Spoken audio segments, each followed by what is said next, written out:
The dark portal shattered like black glass, reality screaming as something impossible tore its way through. Not from Outland, not from any realm the mages of Azeroth had catalogued in 10,000 years of study. This was something else entirely. Something wrong. Above the blasted lands, the sky bled crimson and black, colors that twisted in patterns that hurt to perceive. Mages at the nearby watchtower collapsed, their minds recoiling from the dimensional wrongness. Soldiers of the Alliance garrison stumbled backward as the air itself split open, revealing a churning void of darkness and screaming winds. From that impossible wound fell a man, trailing not fire but something darker. Malice made manifest. He crashed into the scorched earth with force that cracked stone, creating a crater 20 feet wide. Dust billowed outward in a choking wave. When it cleared, he stood. A massive figure, easily 7 feet tall, clad in black armor that seemed to drink in light. Upon his back rested a slab of metal too large, too thick, too heavy to be called a sword. It was more akin to a heap of raw iron, its edge chipped and scarred from battles beyond counting. His single eye opened, scanning the alien landscape before him. The other was covered by a worn leather patch. Commander Marcus Thornheart, veteran of 3 wars against the Burning Legion, raised his hand to signal his troops. Ready weapons, he called out, his voice steady despite the dread creeping up his spine. Identify yourself, stranger. By what authority do you trespass on Alliance territory? The figure's head turned slowly toward him. In that gaze, Marcus saw something that made his blood run cold. Not malice directed at him specifically.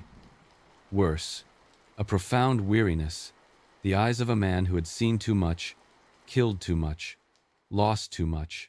A man for whom violence was not a choice, but a permanent condition. Where am I? The voice was deep, gravelly, carrying an edge like stone grinding against steel. The blasted lands, Azeroth, Marcus replied, keeping his hand near his blade. Now answer my question. How did you breach our defenses? What manner of portal was that? The armored figure looked down at his hands, flexing them as if testing their reality. I don't know. He reached for the massive sword on his back, and every soldier in the garrison tensed. But he merely adjusted its weight, a gesture that seemed more habit than threat. Last thing I remember, I was fighting. Then, nothing. Then, here. Before Marcus could respond, the ground trembled. Not the aftershock of the stranger's arrival. Something new. Something approaching from the south, from deeper in the blasted lands where the taint of the old Horde's demonic corruption still festered. The warning horns blared from the southern watchtower. A scout came sprinting toward the commander, her face pale. Sir! Demons! A full warband emerging from the tainted scar. At least 200, led by a pit lord. Marcus cursed under his breath. The Legion's remnants still plagued these lands, corrupted creatures seeking to establish new footholds. Sound the alarm. Get word to Stormwind. We need reinforcements. They'll be here in 15 minutes, the scout replied. We'll be dead in 10, Marcus muttered. He turned to his soldiers. Battle formation. Mages to the rear. Warriors form the line. The stranger, Guts, watched the soldiers scramble into position. His eye tracked the approaching dust cloud to the south, where the demonic warband was now visible even to mundane sight. Fell corrupted beasts, towering demons wreathed in green flame. And at their center, a massive pit lord that stood 30 feet tall, its twin blades already dripping with anticipatory bloodlust. You're going to fight that, Guts said. Not a question. A statement of fact laden with something that might have been respect or might have been pity. We hold this garrison or the demons reach the settlements beyond, Marcus replied, gripping his sword tighter. We do our duty. Something flickered across Guts's scarred face. Recognition, perhaps. Or memory. Duty. He spoke the word like it tasted of ash. I'm done with duty. Done with causes. Done with Ngai. Done with. The first wave of demons crashed into the Alliance line like a tidal wave of teeth and claws. Fell guards, twisted mockeries of warriors, swung their massive cleavers. Soldiers screamed. Blood sprayed across scorched earth. The carefully formed line buckled within seconds. A young soldier, barely 20 summers old, went down under a Felguard's blade, his shield shattered. The demon raised its weapon for the killing blow. Guts moved. One moment he stood by the garrison wall. The next, he was simply there, between the soldier and death. The Dragonslayer came up in a blur of black metal. When it connected with the Felguard's cleaver, the sound was like a thunderclap. The demon's weapon shattered. So did its arms. So did its chest. The Felguard's upper body simply ceased to exist, reduced to a spray of fel ichor that sizzled as it hit the ground. Guts didn't pause, didn't gloat.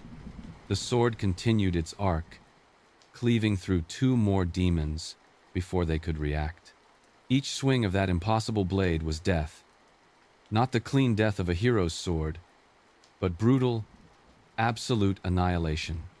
Where the Dragonslayer struck, demons didn't fall wounded. They came apart. The young soldier stared up at his savior with wide, terrified eyes. Not grateful, terrified. Because the man who had saved him fought with a mechanical efficiency that was somehow more frightening than the demons themselves. Guts waded into the demonic ranks like a force of nature. A Felguard lunged at his back.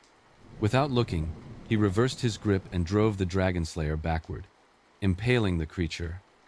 He lifted the sword one-handed, the demon still stuck on its blade, and used its body as a bludgeon to crush 3 more enemies before flicking the corpse off. Commander Marcus watched in stunned silence as this one man did what would have required 20 of his best soldiers. But there was no heroism in it, no glory, just slaughter, methodical and relentless.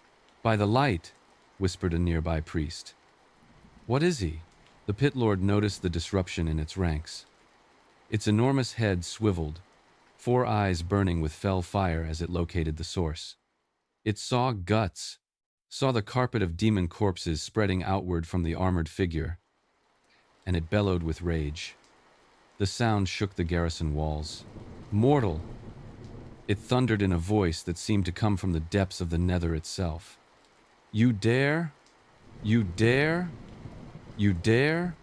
You dare?" Guts looked up at the pit lord. This monster that towered over him like a building given malevolent life.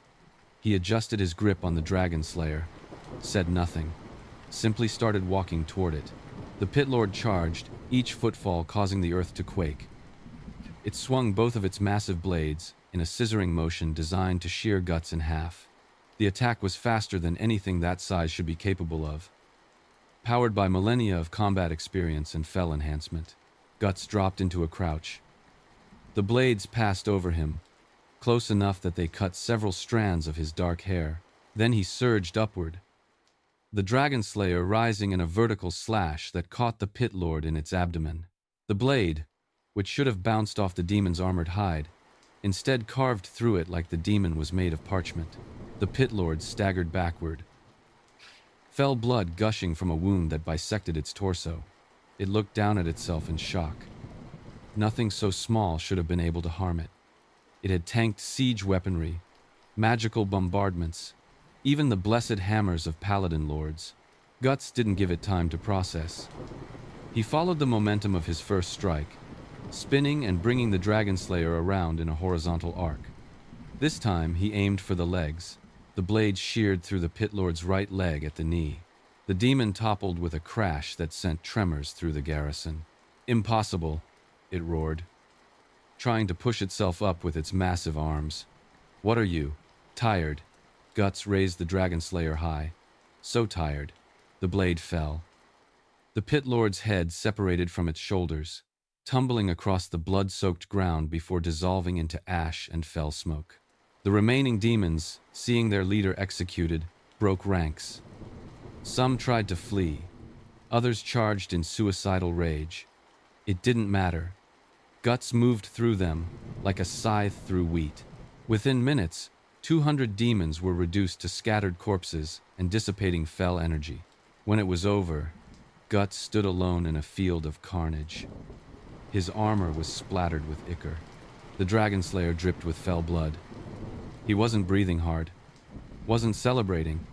He just stood there, staring at the destruction he'd wrought with dead eyes.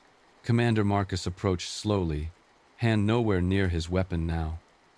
I've never seen anything like that. Not even from our greatest champions.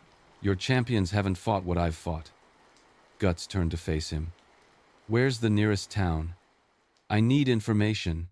Need to figure out where I am and how to get back. Nethergarde Keep is a few miles north, Marcus replied carefully. But stranger, after what you just did, you've earned more than directions. The Alliance needs warriors like you. The Horde threatens our borders. The Legion's remnants still plague our lands, and darker things stir in the shadows. With your strength, Lexton the Lexo, or the Fivered Great Azeroth, with your strength. Not interested. Guts started walking north, the Dragonslayer resting on his shoulder like it weighed nothing. Wait, Marcus called after him. At least tell us your name. Guts paused, glancing back over his shoulder. Guts. Then he was gone, disappearing into the wasteland, with the same abruptness with which he'd arrived. News of the incident spread quickly. By the time Guts reached Nethergarde Keep, mages were already examining the battlefield with growing alarm. The demon corpses bore wounds that shouldn't have been possible for any conventional weapon. The Pit Lord had been killed with mechanical efficiency that suggested either extensive experience with such creatures or power far beyond normal mortal capacity. At Nethergarde Keep, Guts found himself confronted by more soldiers. These bearing the blue and gold of the Alliance in fresher, cleaner tabards. A woman in ornate robes approached him, her hands crackling with barely contained arcane energy. She had the distinctive purple skin and white hair of a Rendore, a void elf. I am Magister Umbric, she announced, studying Guts with eyes that swirled with shadow. The garrison sent word of your arrival and your intervention. We have questions. I have questions too, Guts replied. Starting with what the hell those things were and where I can find a way home. Umbric's expression softened slightly. Those were demons of the Burning Legion, or what remains of them after their defeat. As for your second question, that depends entirely on where home is. The spell residue from your arrival suggests trans-dimensional displacement, but the signature doesn't match any known portal magic. It's as if you pass between entire realities, not merely locations within our universe. Guts felt something cold settle in his gut. Between realities. He thought of Casca, of the few remaining members of his small group who depended on him. Then send me back. Use your magic. It's not that simple. I would need a destination, an anchor point in your home reality. Without that, attempting to replicate the process would be... She paused, choosing her words carefully. Catastrophic. Catastrophic. Wermau. Catastrophic. Before Guts could respond, the air itself seemed to darken. The temperature dropped. Soldiers gasped as their breath misted in the suddenly frigid air. Umbric's eyes widened in recognition and fear. No, she whispered. Not here. Not now. The shadows in the courtyard deepened, coalescing into humanoid forms. But these weren't demons. They moved with a different quality, their substance seeming to drink in light rather than burn with fell fire. Void-touched creatures, their forms constantly shifting as if they couldn't quite maintain coherence in the physical world. At their center materialized something worse. A faceless one, a servant of the old gods, its form a writhing mass of tentacles and mouths that spoke in 1,000 discordant whispers. Just looking at it caused soldiers to clutch their heads, their minds recoiling from the geometries that shouldn't exist. The marked one, the thing spoke in unison with its countless mouths. We have sensed your arrival. You reek of the Void's enemy, the abyss that devours even us. Guts' hand went to the Dragonslayer immediately. I don't know what you are, but if you're looking for a fight, we offer no battle, the faceless one interrupted. We offer truth. You carry within you a darkness that predates this reality, a hunger that consumes light itself. We recognize a kindred spirit. I'm not your anything, Guts snarled. But something in the creature's words made his blood run cold. Because it wasn't wrong, and other, the beast of darkness, the thing that lived inside him, that spoke to him in moments of rage and desperation, had always been there. His burden, his curse. The faceless one's form rippled with what might have been pleasure. Yes, you understand. The creature within you, the one you call your beast. It whispers to you, even now, tells you to slaughter these mortals, to embrace the violence that is your nature. Magister Umbric raised her hands, void energy crackling between her fingers. Don't listen to it, stranger. The servants of the old gods specialize in corruption, in twisting truth into poison. We twist nothing. The Faceless One replied calmly. We merely illuminate what already exists. Look at yourself. Marked 1. When was the last time you felt truly human? When was the last time you connected to another being without the specter of violence between you? Guts' grip on the Dragonslayer tightened until his knuckles turned white. Because again, the thing wasn't entirely wrong. How long had it been since he'd felt anything but rage, determination, or emptiness? Since Casca's mind had broken, since the eclipse had taken everything, he'd been running on nothing but momentum and fury. You could be so much more, the Faceless One continued, its whispers worming into Guts' mind. Your strength is wasted protecting the weak, fighting battles that mean nothing. Embrace what you truly are, a force of destruction, unbound by mortal concerns. The soldiers around the courtyard were already falling, clutching their heads as the void whispers overwhelmed their minds. Only Umbric remained standing, her own connection to the void providing some immunity. But even she was struggling. Guts felt it then. The beast of darkness stirring in his mind, responding to the old god's call like answering like. The familiar presence that had haunted him since he'd first donned the berserker armor, that wore his face and spoke his darkest thoughts. They're right, it whispered in his mind. Why do you fight it? You're not a hero. You're a survivor. And survivors don't care about the weak. Shut up, Guts growled, unsure if he was talking to the external threat or the internal one. We can give you purpose, the Faceless One pressed. Free you from the pointless struggle. No more searching for a way home. No more guilt over those you couldn't save. Just power and the freedom to use it. Guts raised his head, meeting the Faceless One's eyeless gaze. For a moment, tension hung in the air, like a blade ready to fall. Then he spoke, his voice carrying across the courtyard with absolute conviction. You don't know a damn thing about me. He moved. The Dragonslayer came off his shoulder in a blur, the massive blade somehow achieving impossible speed. The Faceless One tried to dodge, its form becoming incorporeal, phasing into shadow. But the Dragonslayer had cut through dimensions before, through the borders between worlds. It caught the void creature mid-phase, and impossibly, the blade bit deep. The Faceless One shrieked, a sound that shattered windows and brought blood from the ears of every person in the keep. Its form destabilized, tentacles thrashing wildly as it tried to understand how a mortal weapon had harmed it. I've fought gods before, Guts said, his voice flat. Actual gods, not whatever watered-down version you are. And I'm still here. They aren't. He struck again, each blow of the Dragonslayer carving reality itself. The void creatures attempting to support their master simply ceased to exist where the blade touched them, erased rather than killed. The Faceless One's whispers turned from temptation to panic as it realized it had miscalculated catastrophically. Impossible, it wailed. You should not be able to harm. The Dragonslayer took it vertically, splitting the Faceless One from crown to groin. The two halves dissolved into writhing shadows that were quickly consumed by Nethergarde's defensive wards, banished back to whatever dark place they'd originated from. Silence fell over the courtyard. Slowly, the afflicted soldiers began to recover, their minds released from the void's influence. Magister Umbric stared at Guts with a mixture of awe and terror.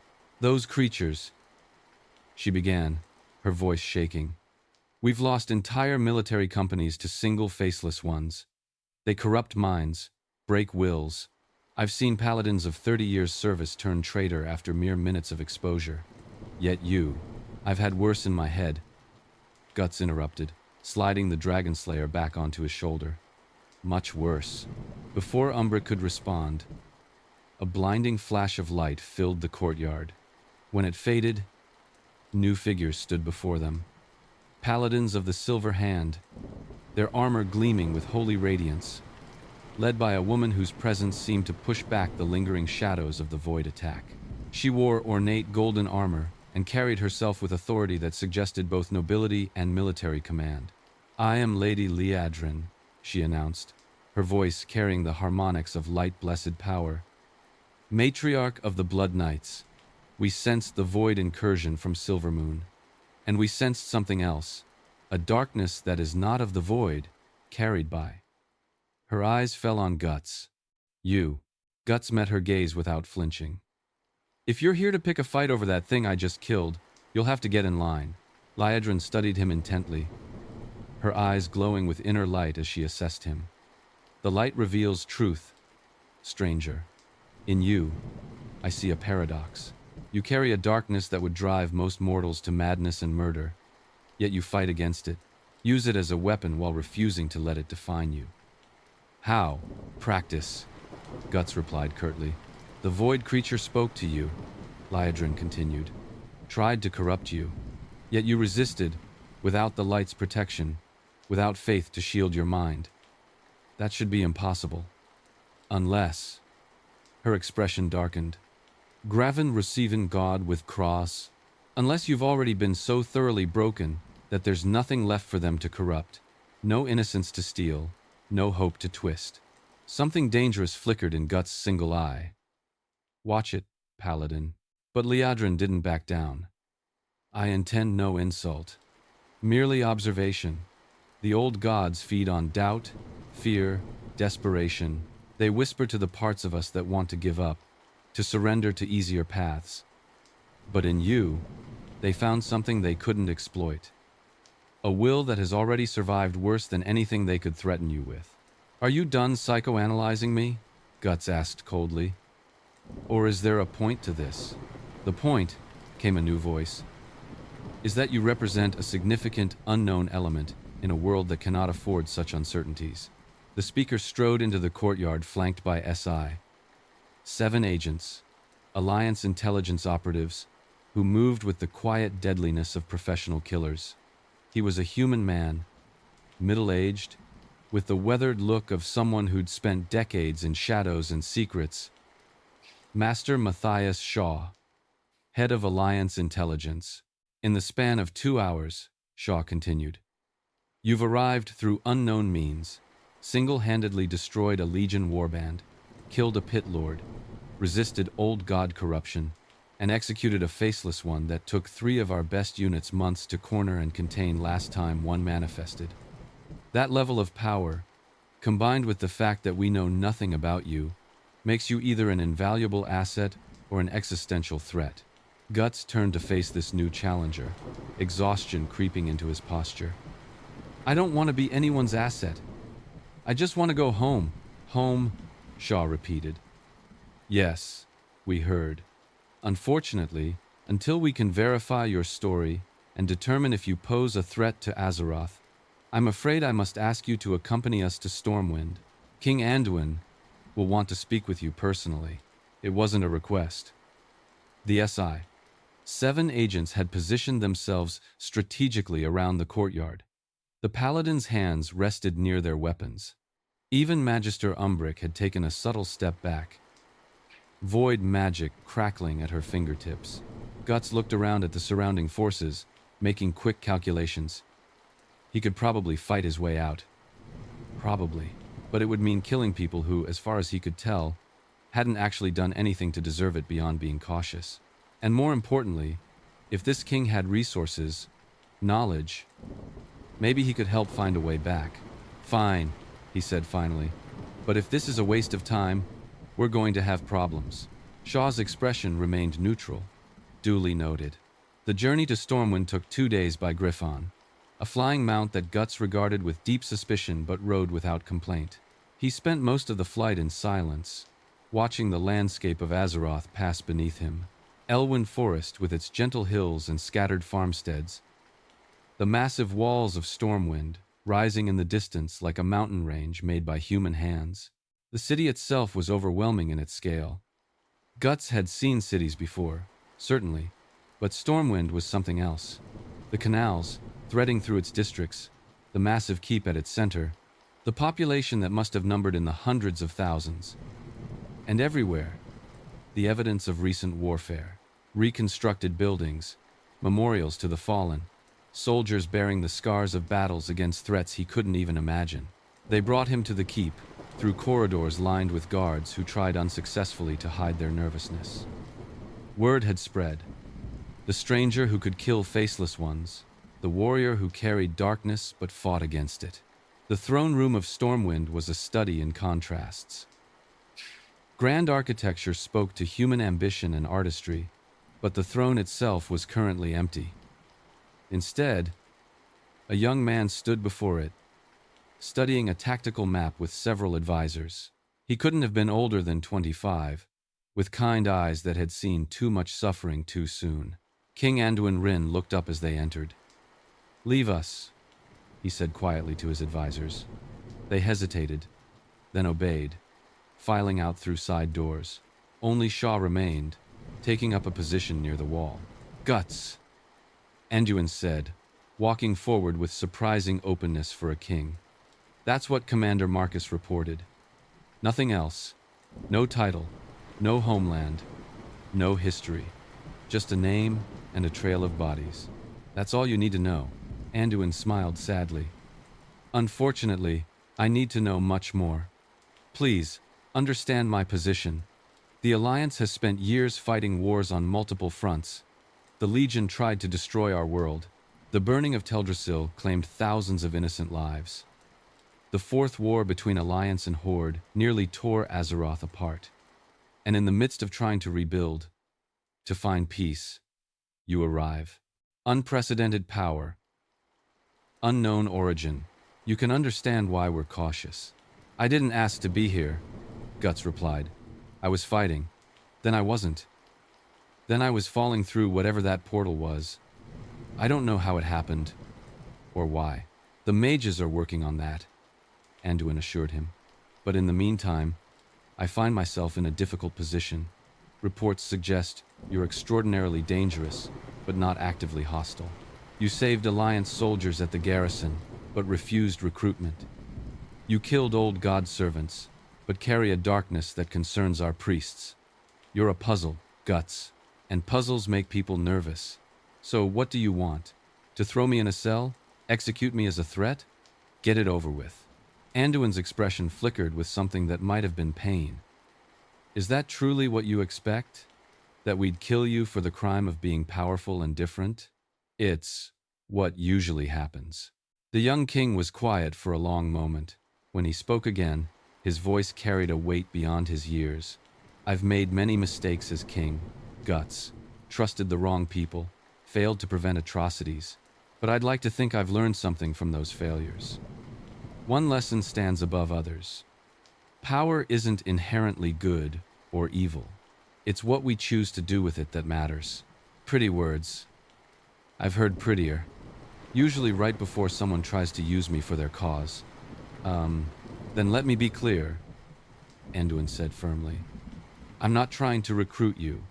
I'm not trying to weaponize you. I'm trying to help you get home because it's the right thing to do. But while you're here, while our mages work on the problem, I'm asking, not commanding, asking that you at least consider helping those who need it. Not for me, not for the Alliance, but because I suspect, despite your best efforts to convince yourself otherwise, you're not someone who can stand by while innocents suffer." Guts wanted to argue, wanted to reject the assumption outright. But memories surfaced unbidden. The young soldier he'd saved at the garrison, the look in the boy's eyes. How many times had Guts told himself he didn't care, that he was done playing hero? Yet every time, He ended up fighting anyway. I'll think about it, he said finally, which was more than he'd planned to concede. Anduin nodded, accepting the small victory. That's all I can ask. In the meantime, you'll be provided quarters in the keep. You're not a prisoner, but I would appreciate if you didn't leave the city without informing us. At least until we understand more about your situation. And if I refuse? Shaw stepped forward, his expression carefully neutral. Then we'd be forced to consider you a flight risk and take appropriate measures. I'd really rather not test whether our restraints would hold you. I suspect it would be expensive and messy. Guts almost smiled at the blunt honesty. At least you're not bullshitting me. I find it's usually more effective to be direct, Shaw replied. Especially with people who've clearly developed a keen sense for detecting manipulation. Over the following days, Guts found himself in a strange limbo. The mages who examined him were baffled by his physiology. He was human, clearly, but his body had been pushed far beyond normal human limits through sheer punishment and survival. The berserker armor, when they carefully examined it, radiated an aura that made their instruments go haywire. It's cursed, pronounced an elderly mage after their third examination. Profoundly so. It draws on your pain, your rage, amplifies your physical capabilities at the cost of your sanity and your body's natural limits. Every time you wear it, it takes a piece of you. Yet you've worn it dozens of times and somehow retained your mind. Remarkable and deeply concerning. Can you send me home? Guts asked, ignoring the commentary. The mage shook his head. Not yet. The dimensional signature of your arrival is unlike anything in our records. It's as if you passed not just between locations, but between entirely separate cosmologies. The fundamental laws of magic appear to be different in your reality. We'd need more data, more time. How much time? Months. Perhaps years. And even then, I can make no promises. Number 4, I was seed comin' to neither. Number 4, menace. Guts received this news in silence, his expression unreadable. Years. Casca was back there, her mind still broken, under the care of people who might not be able to protect her if something went wrong. His small group, what remained of them after everything, left to wonder what had happened to him. He was on the balcony of his assigned quarters, staring out at the city, when he felt a presence approach from behind. Not threatening, but not entirely non-threatening either. He didn't reach for his sword. You're troubled, said Liadrin, the Blood Knight matriarch, stepping up beside him. Missing your home, the people you left behind. Why are you here? Guts asked, not bothering with pleasantries. Because I recognize something in you, she replied. A question that you're afraid to answer. Whether you can truly go back, whether you even should. Guts' hand tightened on the balcony railing, the stone cracking slightly under the pressure. You don't know what you're talking about. Don't I? I've spent decades helping people recover from trauma, from loss. I've seen the look you carry, the guilt that eats at you, the certainty that you've failed everyone who mattered. Tell me, I'm wrong. And live now. This all-dog self. He wanted to dismiss her as another well-meaning fool who couldn't possibly understand. But something in her tone, a shared pain, made him pause. My people suffered greatly during the Third War, Liadrin continued quietly. Lost our homeland, our connection to the light. Many of us did. Questionable things in our desperation to survive. I've carried that guilt for years, the knowledge that I could have been better, done better. If I'd only been stronger, then you know why I need to get back, Guts said. People are counting on me. Are they? Or is that the guilt talking? The voice that tells you every failure is your personal responsibility, that the weight of the world rests solely on your shoulders. Before Guts could respond, alarms rang out across the city. Bells tolling in rhythmic pattern that spoke of immediate danger. Soldiers scrambled to battle stations. Citizens began evacuating toward predetermined shelters with the practiced efficiency of a populace too familiar with crisis. Shaw appeared at the balcony entrance, his usually calm demeanor replaced with urgency. We have a situation. The Horde has sent an ambassador under flag of truce, but our scouts report a massive force mustering in the Barrens. It might be a genuine diplomatic mission, or it might be cover for an attack. Either way, the king is meeting with them in the throne room. He's requested you attend. Why? Guts demanded. What do I have to do with your faction war? Because, Shaw replied grimly, the ambassador specifically requested to meet you. By name. That changed things. Guts grabbed the Dragonslayer and followed Shaw through the keep, Liadrin trailing behind. They reached the throne room to find it already filled with Alliance leadership, military commanders, archmages, even a dwarf in elaborate armor that marked him as someone important. On the throne, Anduin sat with regal composure. But Guts could see the tension in his shoulders. Before him stood the Horde delegation. At their lead was a figure that immediately drew Guts' attention. An orc, but not like the corrupted demons he'd fought in the Blasted Lands. This one stood nearly 8 feet tall, his green skin marked with countless scars, his eyes blazing with intelligence and barely restrained power. He wore simple leather and mail, carried a massive warhammer, and radiated an aura of command that suggested he'd earned his position through combat rather than politics. Guts of no clan, the orc said, his voice a deep rumble. I am Thrall, war chief of the Horde. I have come to speak with you. Should I be flattered? Guts replied. Or concerned that both your factions know about me within a week of arrival? Rrrr, rrrr, rrrr, rrrr. A slight smile crossed Thrall's scarred features. News travels quickly in Azeroth, especially news of someone who single-handedly kills pit lords and faceless ones. The Horde respects strength. We also respect those who fight to protect others without demanding loyalty in return. You intrigue us. The Horde's respect means nothing to me, Guts said flatly. I don't know you. Don't know your war. Don't care about it. Perhaps not, Thrall acknowledged. But you should care about the threat that comes for us all. He gestured, and a goblin from his delegation stepped forward, producing a crystalline device that projected a 3-dimensional image into the air. It showed a map of Azeroth, but focused on a region Guts didn't recognize. Northrend, based on the labels. 2 days ago, Thrall explained, our forces in Icecrown detected unusual activity. The Scourge, undead remnants of the Lich King's army, have been awakened, not by any commander we recognize, not by any force we understand. They pour forth from Icecrown Citadel in numbers we haven't seen since the war against Arthas. The image shifted, showing hordes of undead. Skeletal warriors, armored death knights. Massive abominations stitched together from countless corpses. And at their center, a figure wreathed in necromantic power so intense it warped the image. Initial reports suggested a new Lich King had risen, Thrall continued grimly. But our Death Knight operatives who scouted the Citadel report something stranger. The necromantic signature is wrong, foreign, as if someone is animating the Scourge using methods that don't belong to Azeroth. Guts stared at the image, his blood running cold. Because he recognized those methods, the way the dead moved, their unnatural coordination, the sheer wrongness of their existence. He'd seen it before, in his own world. Apostles, he whispered. Every head in the room turned toward him. Anduin leaned forward. You recognize this?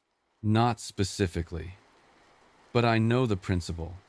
In my world, there are beings called apostles.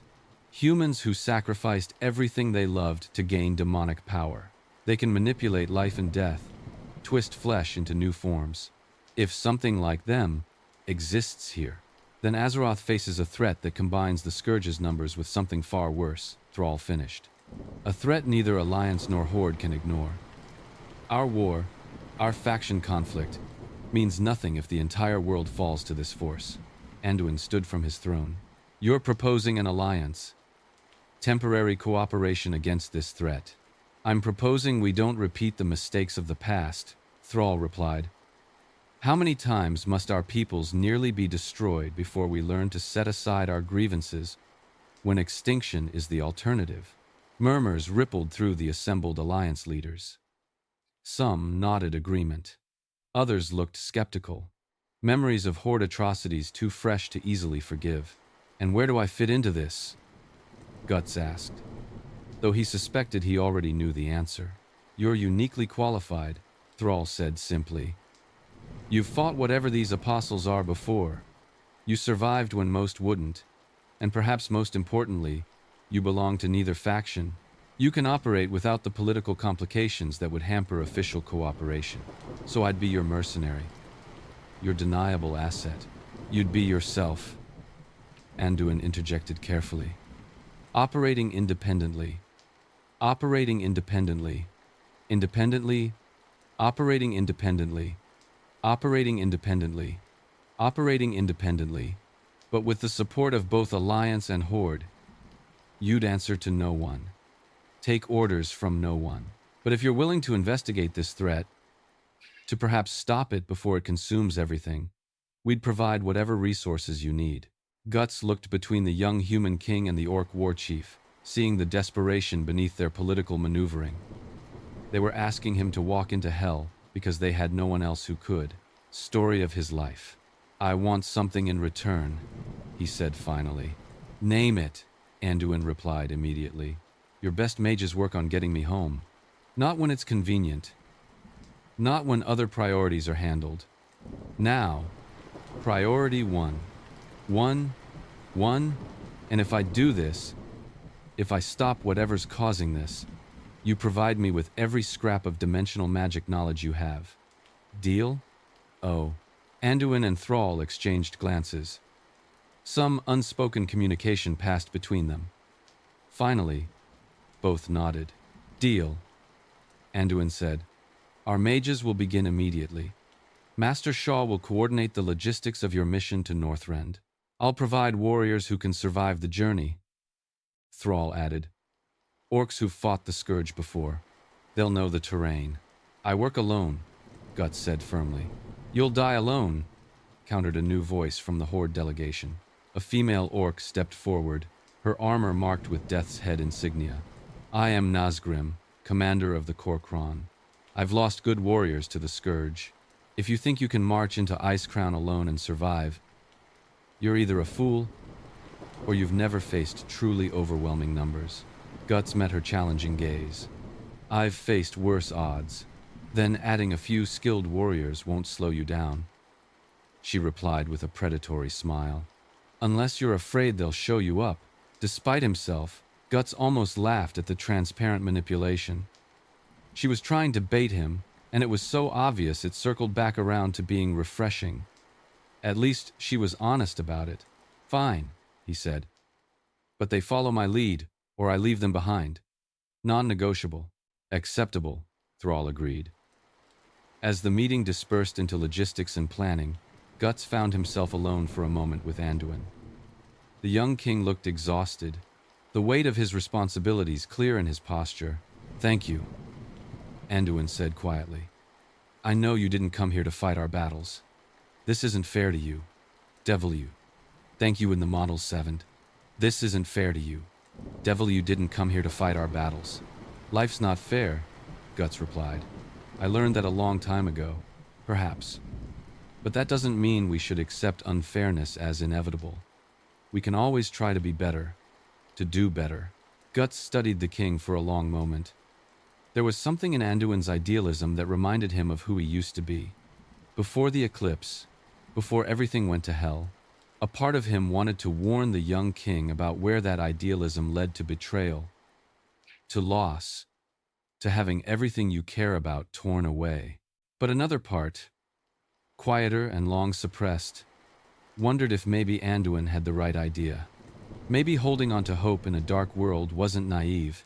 Maybe it was the bravest thing someone could do.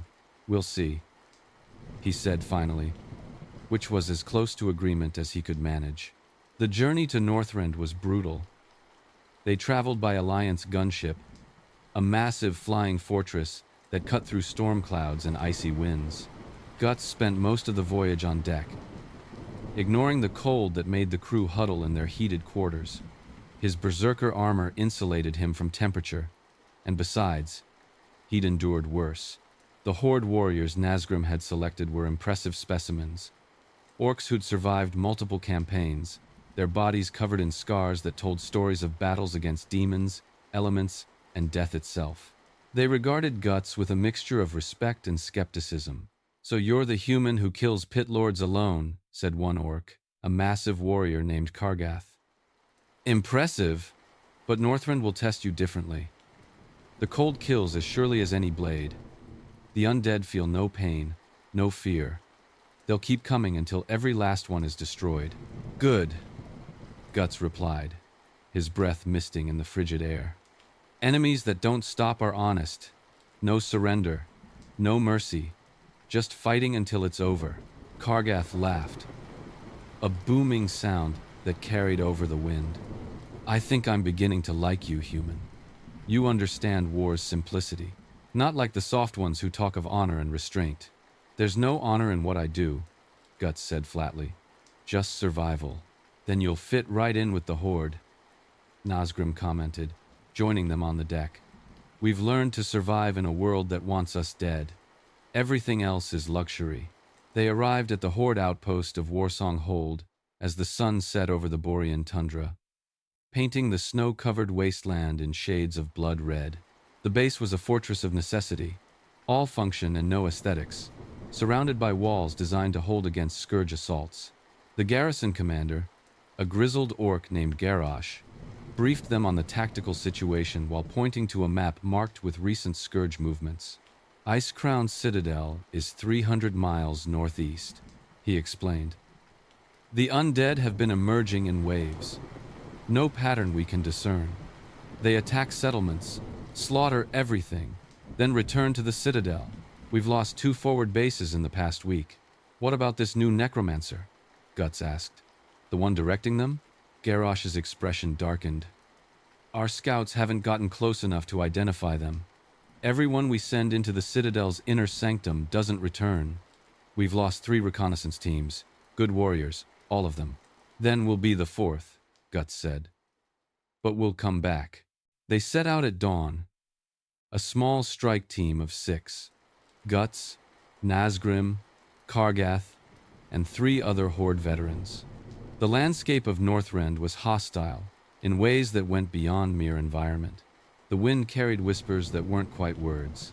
The snow seemed to move with purpose, forming patterns that hurt to look at directly. "The land itself is corrupted," Nazgrim explained as they marched. "The Lich King's power was so absolute that it changed the fundamental nature of this place. Even with Arthas dead, the taint remains." They encountered their first undead on the 2nd day, a patrol of skeletal warriors, their bones held together by necromantic energy, eyes blazing with unnatural blue fire. They attacked with mechanical efficiency, no war cries or hesitation. Guts cut through them like they were nothing, the Dragonslayer reducing animated bones to powder. But he noticed something troubling. The way they moved, the coordination between them, was too sophisticated for simple reanimated corpses. "These aren't normal, Scourge," he said after they'd cleared the patrol. "They're being directed intelligently. Someone's watching, learning our capabilities." "How can you tell?" Kargath asked, cleaning his axe of bone fragments.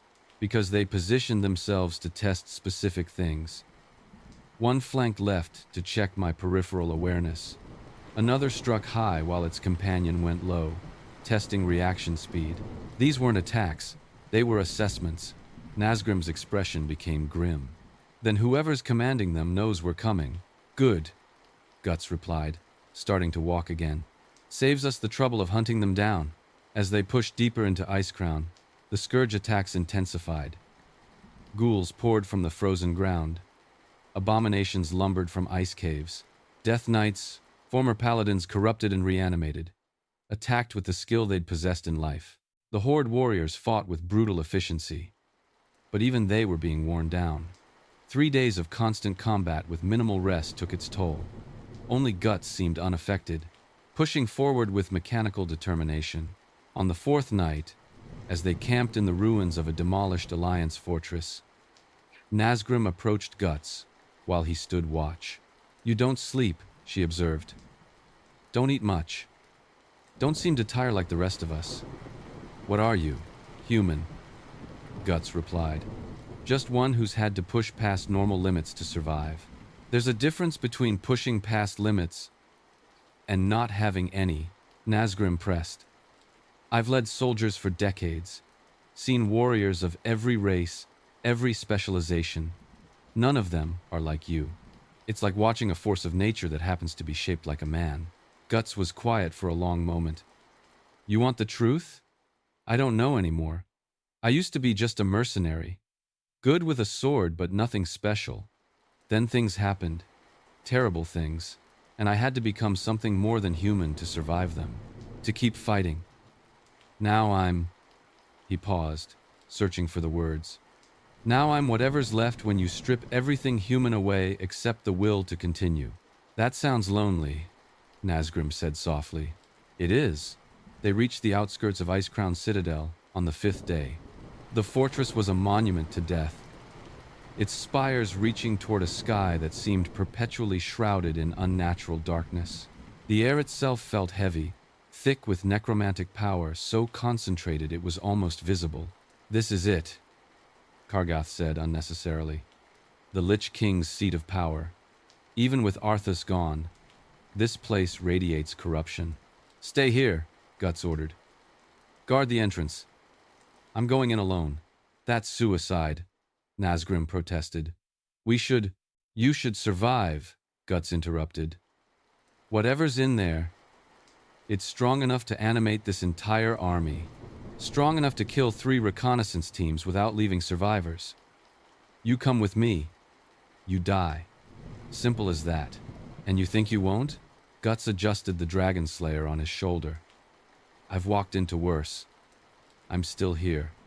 They aren't." "Dawn. On dawn. Worse." Before Nazgrim could argue further, Guts started walking toward the Citadel's main entrance. The massive doors, constructed from some black metal that drank in light, opened as he approached. Not by any mechanical means, they simply swung inward, revealing darkness beyond. Guts entered without hesitation.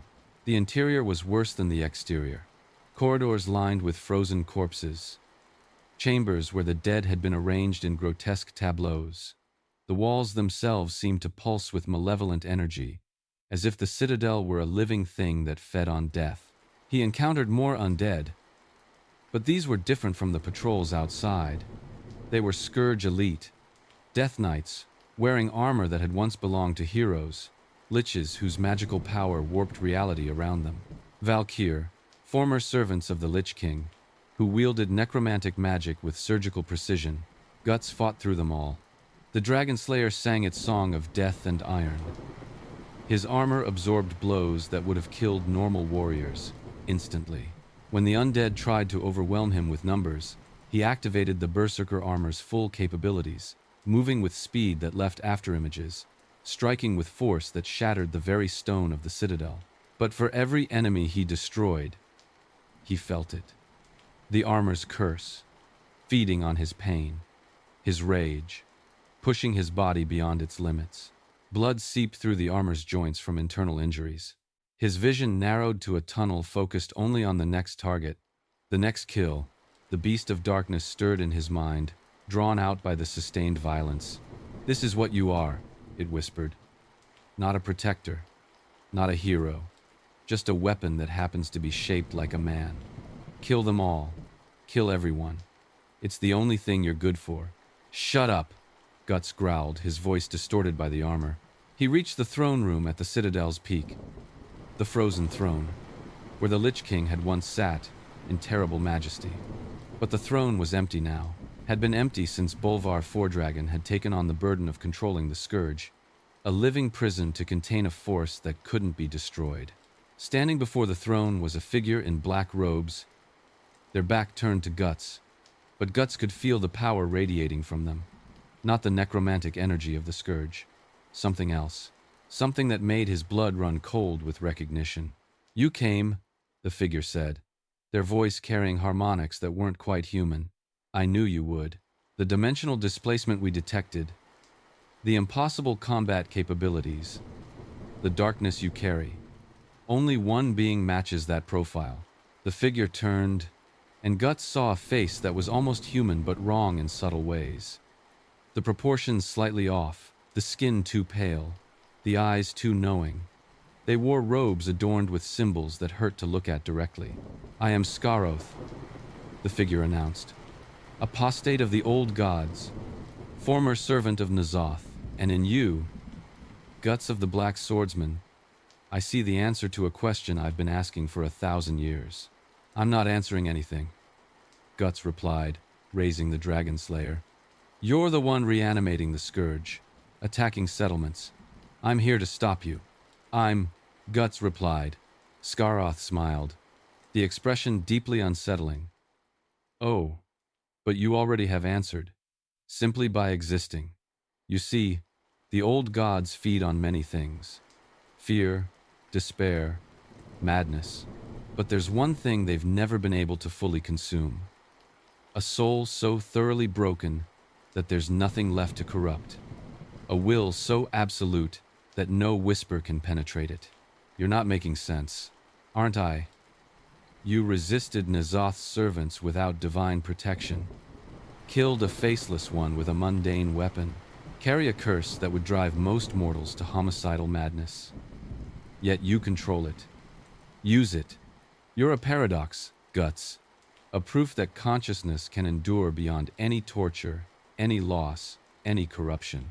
Skaroth gestured, and the chamber filled with undead. Not the random scourge from the corridors, but perfectly preserved Death Knights, each bearing equipment that suggested they'd been champions in life. I've been building an army, Skaroth continued. Not to conquer Azeroth, that would be meaningless, but to attract you, to study you. Because if I can understand how you endure, how you continue despite having every reason to surrender, then I can teach that to others. Create an army not of mindless undead, but of warriors who share your impossible resilience. You're insane, perhaps, but insanity is just another form of consciousness, and consciousness is what the old gods truly hunger for. Tell me, Guts, how many times have you wanted to give up, to let the darkness win, yet you persist? Why? Guts didn't answer. Couldn't answer, because he didn't truly know himself. Momentum? Stubbornness? A refusal to let the monsters win? All of the above, and none of them. That's what I thought, Skaroth said with satisfaction. You don't even know. You're an engine of pure will, continuing long after meaning has fled. And that, more than any magic or martial skill, is what makes you valuable. The Death Knights attacked as one, a coordinated assault that would have overwhelmed entire military companies. Guts met them head-on, the berserker armor singing its song of battle. But these weren't like the previous undead. These were skilled, intelligent. They adapted to his fighting style, covered each other's weaknesses, worked together with precision that suggested someone was directing them. Skaroth watched from the throne, eyes glowing with fascination as he mentally commanded his forces. Each exchange of blows, each dodge, each counter, he observed and recorded. Learning, analyzing. Guts pushed through them, accepting wounds that would have killed others. The armor held his broken body together, knitting bone and flesh through brutal magic that used his pain as fuel. He fought like a machine. Each movement, efficient, economical, refined by countless battles into something approaching perfection. But perfection had a cost. The beast of darkness grew louder with each kill, demanding more. Always more. And beneath it, a creeping exhaustion.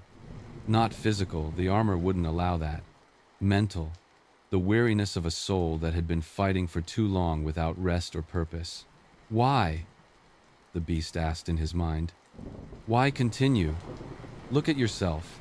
You're not even human anymore. Just a weapon that occasionally remembers it used to have a name. For the first time in years, Guts didn't have an answer. He cut down the last Death Knight, the Dragonslayer cleaving through its neck. The body collapsed, and silence fell over the chamber.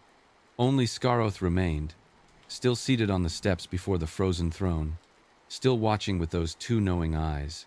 Magnificent, Scaroth breathed. You didn't hesitate, didn't waver. Even when they were coordinated, skilled, numerous, you simply adjusted and conquered. You're exactly what I need. I'm not joining your army, Guts said, his voice strained through the armor. No, not joining. Becoming its foundation, your will, replicated across thousands of warriors.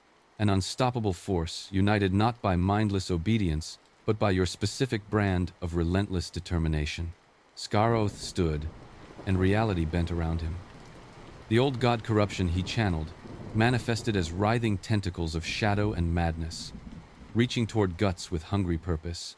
I'll break you down, Scaroth continued, his voice taking on harmonics that bypassed ears entirely to resonate in bone.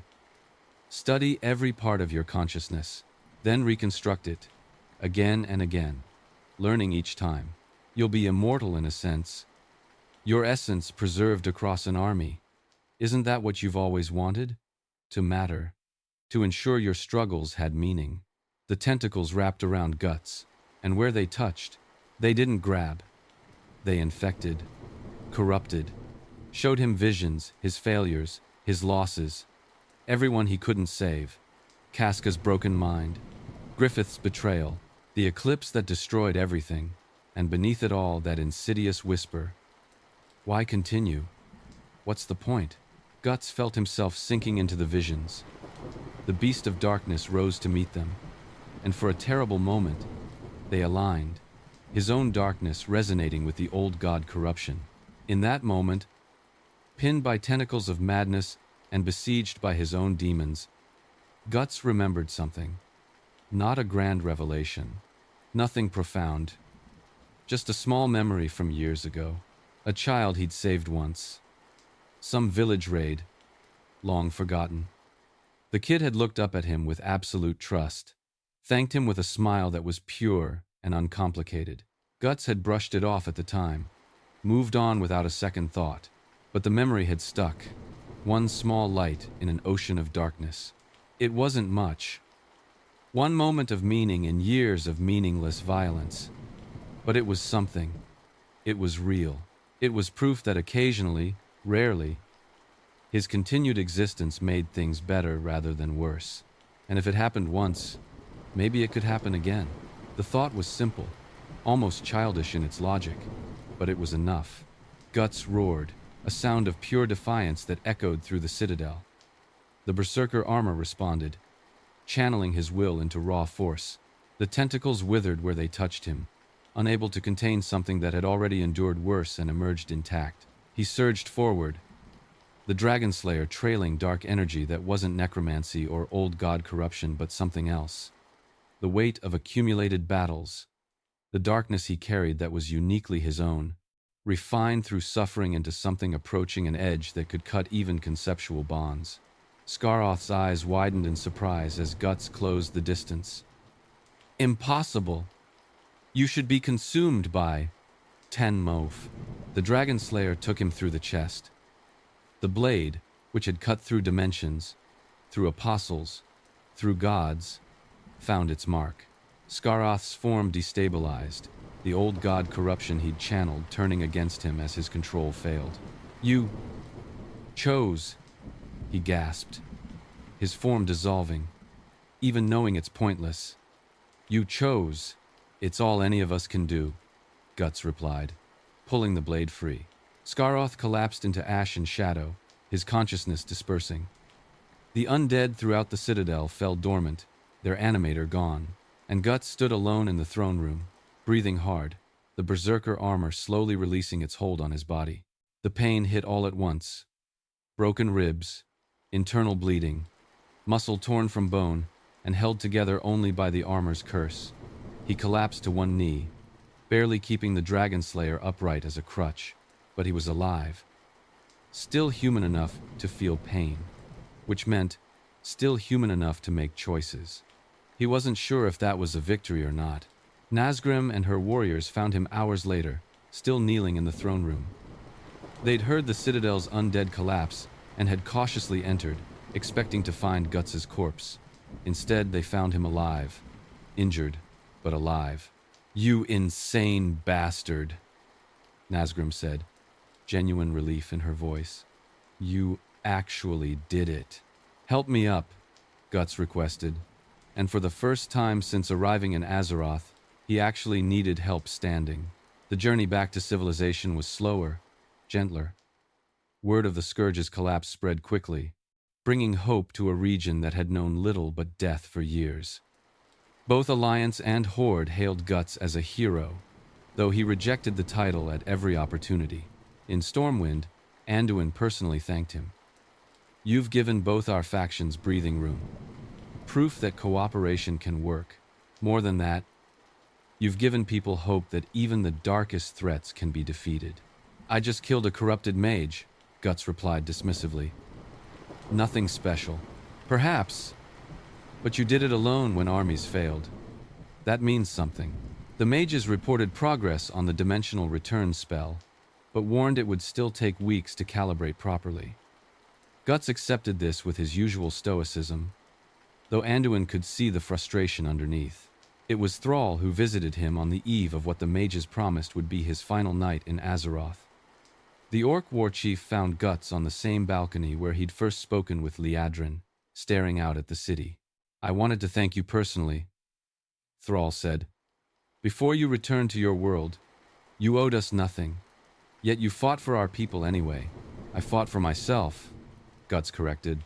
"Helped that it aligned with what you needed, perhaps. Or perhaps you're not as disconnected as you pretend." Thrall leaned against the railing.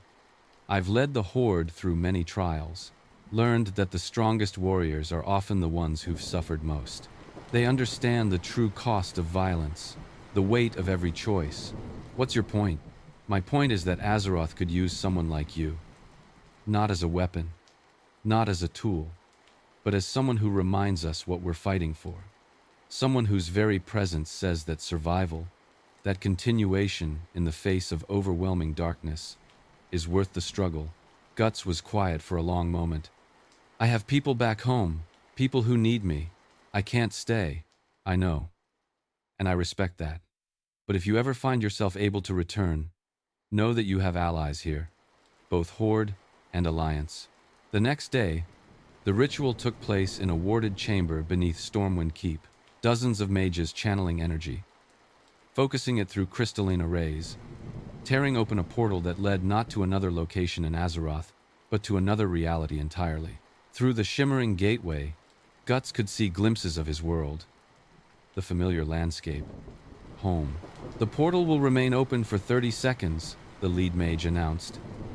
"After that, the dimensional stress will become too great. You must go now." Guts approached the portal, the Dragonslayer on his shoulder. He paused at the threshold, glancing back at the assembled crowd. Anduin, Thrall, Liadrin, Shaw, Nazgrim, even some of the soldiers he'd fought alongside at the garrison, brought to Stormwind specifically to see him off. "Thank you," he said simply. 2 words that felt inadequate but were all he could manage. Anduin stepped forward. "Be well, Guts. May you find peace in your world." Khan of the world was Vadi's sense of this. "Khan of the world, may you find it in yours," Guts replied. Though both of them knew peace was unlikely for either, he stepped through the portal. Reality twisted around him, dimensions folding and unfolding, until finally, he crashed to familiar ground, the portal snapping shut behind him. When he looked up, he saw Casca, her eyes still empty but her expression brightening slightly at his return. The small group he'd left behind, rushing to check if he was injured. He was home, but as he stood dusting himself off, Guts carried something new with him. Not hope he wasn't that naive, but maybe something close to it. The knowledge that even in the darkest universes, there were people worth protecting, fights worth having. And if he'd continued in that dark place, maybe he could continue here too. The beast of darkness stirred in his mind, as it always did, but quieter now, satisfied that its host would continue. providing it with purpose. Guts looked at Casca, at his companions, at the world he'd thought he'd never see again. It wasn't paradise. Problems still existed, threats still loomed, but it was his world, and for however long he had left, he'd keep fighting for it. Not because it would fix anything, not because it would undo the past, but because the alternative, surrendering to the darkness, was unacceptable. He'd learned that much, at least from his time in Azeroth. Sometimes, just continuing was its own form of defiance, its own kind of victory. And for now, that would have to be enough.